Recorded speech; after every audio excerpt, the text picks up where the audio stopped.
When it feels like God isn't listening. Psalm 22. Have you ever prayed about something and just heard silence back? Not God said no, not God said wait, just nothing. And the worst part isn't even the hard situation itself, it's the quiet. You're pretty sure God is real. You're pretty sure He cares. But right now, in this moment, He feels a million miles away. A lot of us don't say that out loud because it feels like admitting we don't have enough faith. But Psalm 22 opens with exactly that feeling.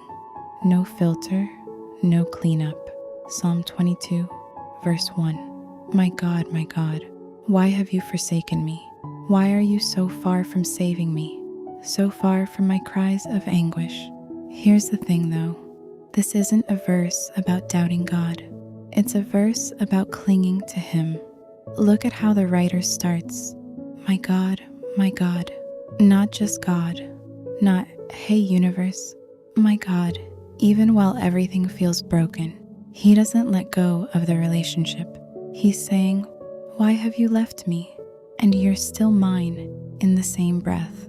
That's not weak faith. That's faith under pressure, still holding on.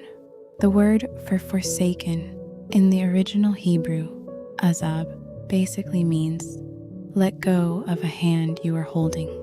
Not never showed up, more like was holding on and then let go. That's actually really important. You can't feel abandoned by someone who was never close to you in the first place. The pain here only makes sense because the relationship was real. Keep reading, and it gets worse before it gets better.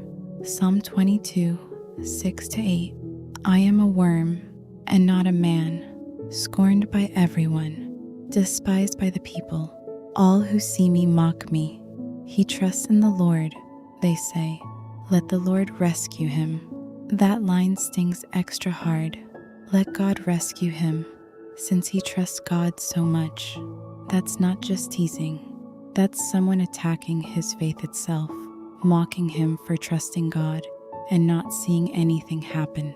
If you've ever felt embarrassed for still believing when nothing was changing, you know exactly what this feels like. Sometimes that voice isn't even coming from other people. It's coming from inside your own head. Then the writer describes something almost unbearable to picture. Psalm 22, 14-16. I am poured out like water. My heart has turned to wax. My strength is dried up. You lay me in the dust of death. They pierce my hands and my feet. Here's what should give you chills. Crucifixion wasn't even a punishment that existed yet when this was written. But centuries later, Jesus experienced almost this exact thing on the cross. Hands and feet pierced, strength gone, life poured out. That's not a coincidence you can explain away. It means something huge.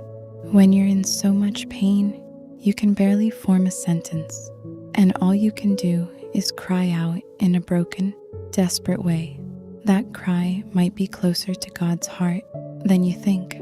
And then, right in the middle of the psalm, something shifts with zero explanation.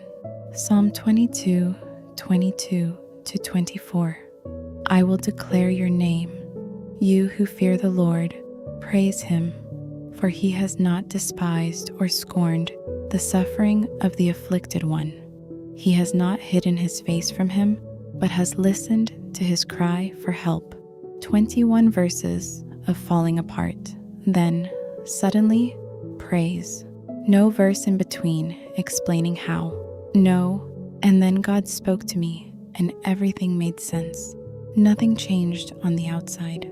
The writer just starts praising before he sees any answer. That's the whole point of this psalm, honestly. It's not a story about how the problem got fixed.